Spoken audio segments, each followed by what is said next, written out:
વિશ્વાસ મને તમને હોવો જોઈએ. આ ધર્મનો નેજો છે, ધર્મના નેજા નીચે બેઠા છે.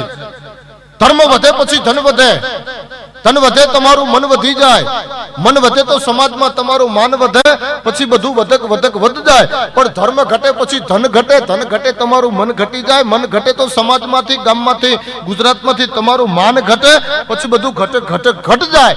એ ધર્મ ને સંસ્કૃતિ નો ઘટે એટલે આવા ધર્મના આયોજનમાં આવી અને આપવું પડે, ધર્મના ધૂપેલિયા ફેરવવા પડે. સાંભળી લેજો સાહેબ, આ દાતાઓએ ફેરવ્યા છે એટલે બોલું છું.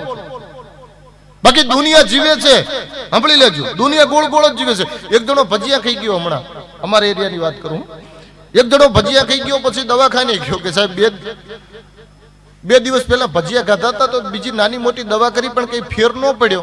આજે વતાવા દવાખાને આવ્યો છું, 2-4 ભજીયા ખાધા સાહેબ, બીજું કઈ ખાધું નથી પણ બીમાર થઈ ગયો. ડોક્ટર સાહેબે કીધું એક કામ કરો અને ખાટલો આપી દો, અલગથી 2-4 દિવસ રોકાવું પડશે. અરે પેલો કે સાહેબ 2 ભજીયા ખાધા એમાં 4 દિવસ થોડું રોકાવાનું. અરે કે રોકાવું પડે, દર્દ એવું છે, આપી દો, રૂમ ને આપો ખાટલો. પછી તો દર્દ ને ખાટલો આપી દીધો. ડોક્ટર દવા કરે, હગાવાલાને ખબર પડી, હગાવાલા બધા ખબર લેવા માટે આવે. હવે હગાવાલા જે ખબર લેવા આવે ફ્રૂટ લઈને આવે. ડોક્ટરે કીધું દર્દીને તમારે ફ્રૂટ જ ખાવાનું, બીજું કંઈ ખાવાનું નહીં.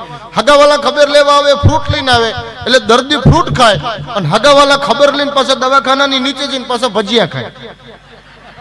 એટલે પેલો બારીફ જે એમને તચી રહ્યો, ડોક્ટર સાહેબ ને કીધું ડોક્ટર હું ભજીયા ખાઈને બીમાર પડ્યો અને મારા હગાવાલા મને ફ્રૂટ આપી અને નીચે જઈને પાછા ભજીયાનો નાસ્તો કરે. પછી ડોક્ટર સાહેબે કીધું કે તમને રજા આપીને પછી એમને દાખલ જ કરવાના છે આમાં. એટલે આ દુનિયા છે ને ગોળ ગોળ ફરે છે એમ.